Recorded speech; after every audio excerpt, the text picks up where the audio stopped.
বাহ্যিক দৃষ্টিকোণ থেকে কোনো পরীক্ষা, এটা ইমানদার কখনো এটাতে ভেঙে পড়া উচিত নয়। হিজরত আমাদেরকে সেই শিক্ষা দেয়।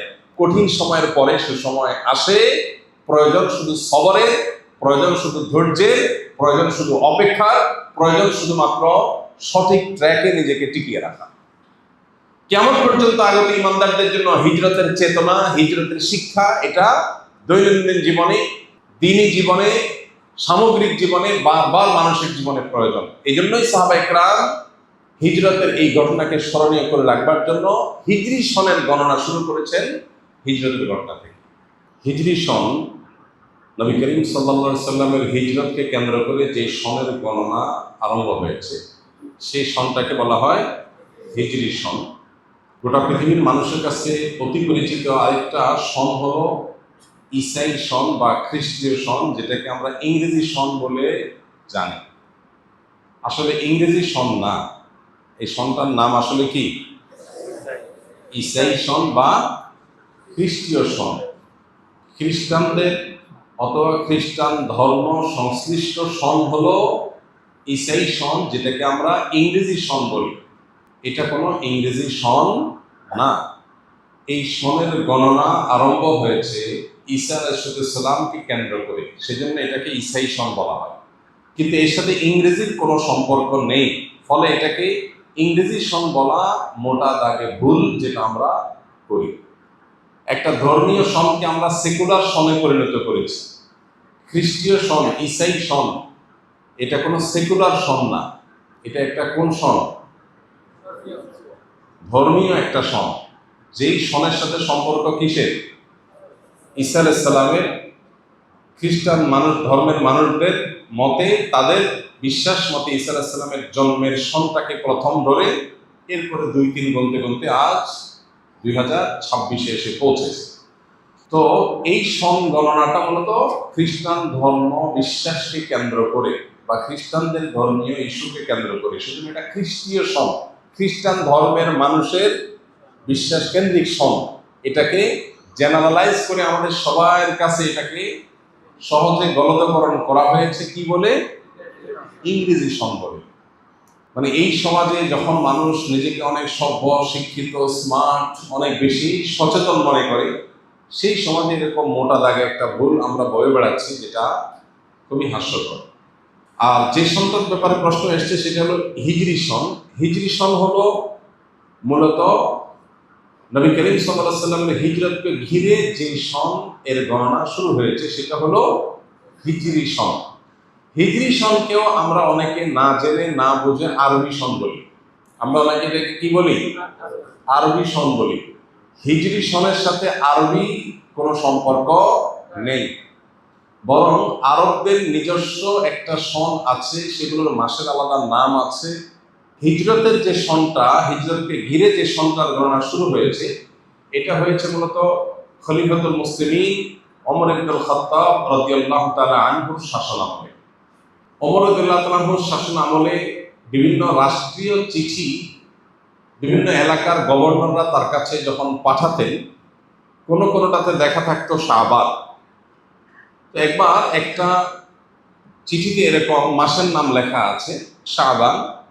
তো ওমর রাদিয়াল্লাহু তাআলা তখন বললেন যে, এই চিঠি কি এই যে চলমান শাবান এটা, নাকি যে শাবান গত হয়েছে সেটা? আমরা কিভাবে বুঝবো?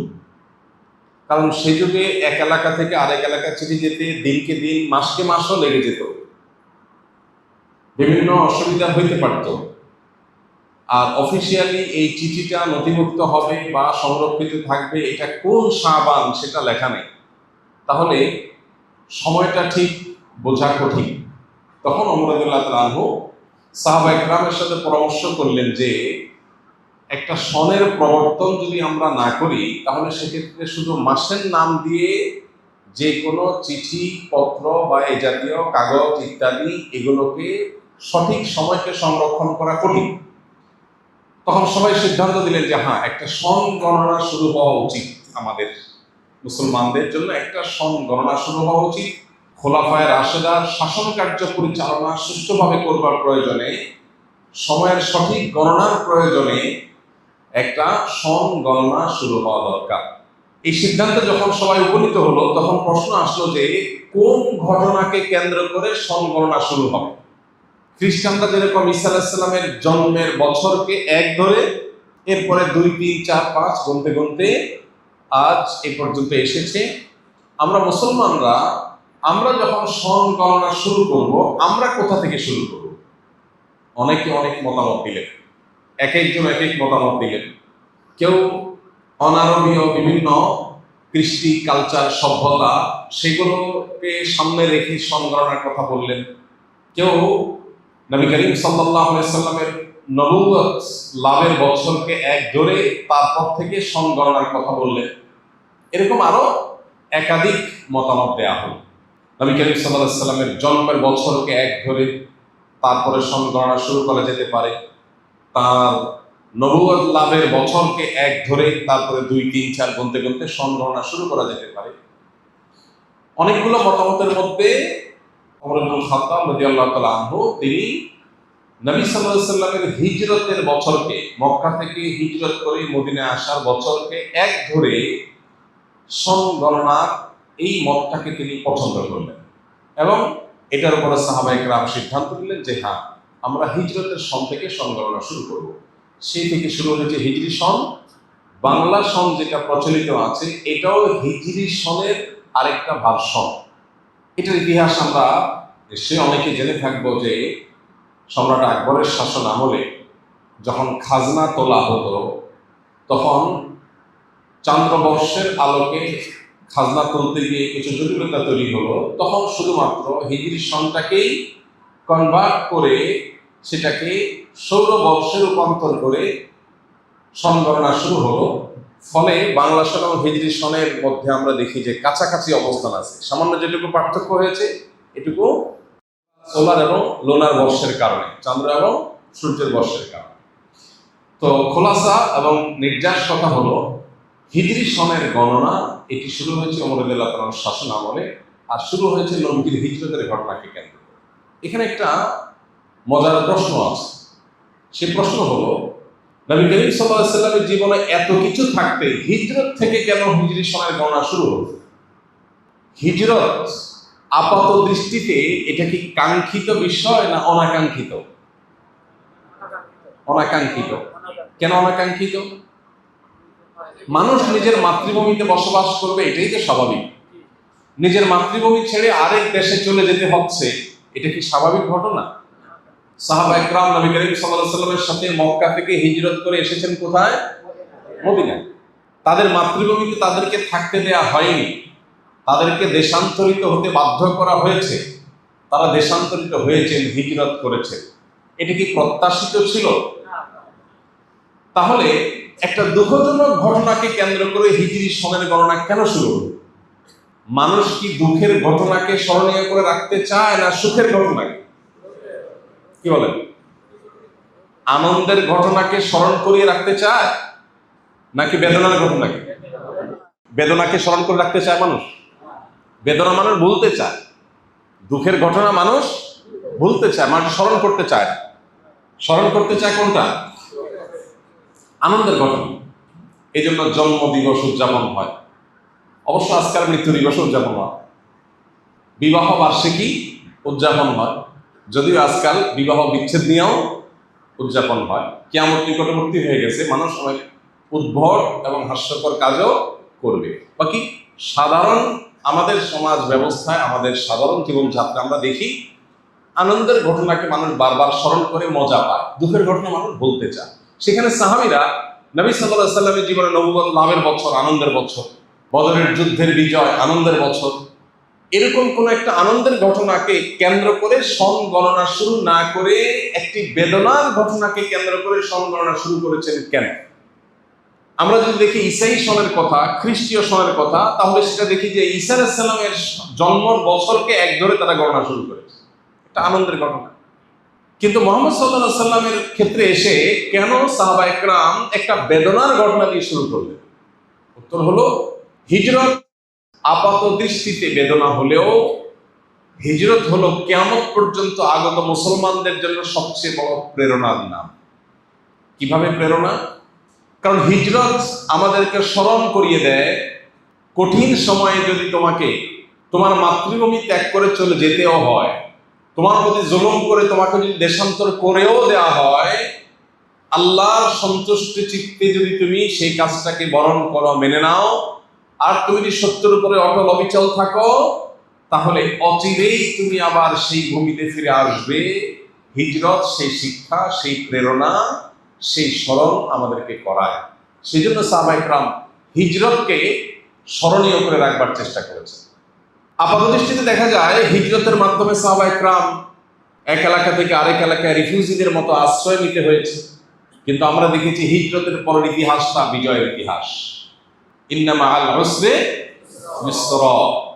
কঠিন সময় যখন যায় আমরা বিচলিত হয়ে যাই, কিন্তু কঠিন সময়ের পরেই যে সুসময় আসে এটা হিজরত আমাদেরকে বলে দিয়েছে। হিজরতের পরে দ্বিতীয় হিজরি সনেই আমরা দেখেছি বদরের মতো ঐতিহাসিক বিজয় আল্লাহ তাআলা দিয়েছেন। মাত্র 6 থেকে 7 বছর যেতে না যেতেই আল্লাহ মক্কা বিজয়ের মতো ঘটনা দিয়েছে। মাত্র 10 বছরের মধ্যে পৃথিবীর পট পরিবর্তন করে দিয়েছেন। যেটা মক্কায় থেকে 13 বছরে হয় নাই, সেটা মদিনায় 10 বছরে তার চাইতে বহুগুণ অগ্রসর হয়েছে। এমনকি আল্লাহ আয়াত নাযিল করেছেন, ইযা জাআ নাসরুল্লাহি ওয়াল ফাত। আল্লাহ সাহায্য এবং বিজয় যখন আসবে, দেখবে মানুষ দলে দলে ইসলামে আল্লাহর দ্বীনে দাখিল হচ্ছে। তাহলে হিজরতের পরেই এটি ঘটেছিল। এজন্য বাহ্যিক দৃষ্টিকোণ থেকে কোনো পরীক্ষা, এটা ইমানদার কখনো এটাতে ভেঙে পড়া উচিত নয়। হিজরত আমাদেরকে সেই শিক্ষা দেয়। কঠিন সময়ের পরে সুসময় আসে। প্রয়োজন শুধু সবরের, প্রয়োজন শুধু ধৈর্যের, প্রয়োজন শুধু অপেক্ষার, প্রয়োজন শুধুমাত্র সঠিক ট্র্যাকে নিজেকে টিকিয়ে রাখা। কিয়ামত পর্যন্ত আগত ইমানদারদের জন্য হিজরতের চেতনা, হিজরতের শিক্ষা, এটা দৈনন্দিন জীবনে, দিনী জীবনে, সামগ্রিক জীবনে, বারবার মানসিক জীবনে প্রয়োজন। এই জন্যই সাহাবায়ে কেরাম হিজরতের এই ঘটনাকে স্মরণীয় করে রাখবার জন্য হিজরি সনের গণনা শুরু করেছেন হিজরতের ঘটনা থেকে। আল্লাহ আমাদেরকে এই সন থেকে যে অনুপ্রেরণা, হিজরতের ঘটনা থেকে যে প্রেরণা আমাদের গ্রহণ করা দরকার, সেটা গ্রহণ করার তৌফিক দান। হিজরি সনের হিসাব সংরক্ষণ করা ফরজে কিফায়া। হিজরি সন কখন আসে, কখন যায়, কোন মাস কখন শুরু হয়, কখন শেষ হয়, এই সন গণনা করাটা ফরজে কিফায়া। কারণ ইমাম ফখরুদ্দিন রাজি রাহিমাহুল্লাহর একটা উক্তি আছে, এই উক্তি সমস্ত ফুকাহা কেরামেরই। সেটি হলো, ইসলামের সমস্ত ইবাদত, আল্লাহর সমস্ত আদেশ নিষেধ, এটা হিজরি সনকে ঘিরে হবে। যাকাতের হিসাব যে বছরকে কেন্দ্র করে হবে, সেটা হলো হিজরি বর্ষ। সৌরবর্ষকে হিসাব করে যাকাতের হিসাব ক্যালকুলেশন করা যাবে না। ঠিক একইভাবে আমরা সিয়াম, রমাদান, ঈদ, ঈদুল ফিতর, ঈদুল আজহা, তারপরে জিলহজের প্রথম দশক, মুহররম, আশুরা, এসব আমলগুলোর উদযাপন, এই আমলগুলো আমরা বাস্তবায়ন করব যেই সনকে ফলো করে, সেটা হলো চান্দ্রবর্ষ, হিজরি বর্ষ, সৌরবর্ষ না। যেহেতু আমাদের ইবাদত এই বর্ষকে ঘিরে, সনকে ঘিরে সম্পন্ন করতে হবে, সেজন্য এই সনের হিসাব রক্ষা করাটা ফরজে। কোনো মুসলমান সমাজে কেউ যদি এটার হিসাব সংরক্ষণ না করে, সবাই গুনাহগার হবে।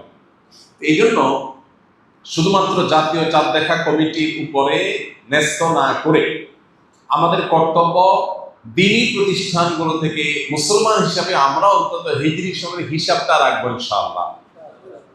এখন কোন মাস চলছে জানো? জিলহজ। আজকে কয় তারিখ কেউ কি জানি? আজকে কয় তারিখ ভাই? 25।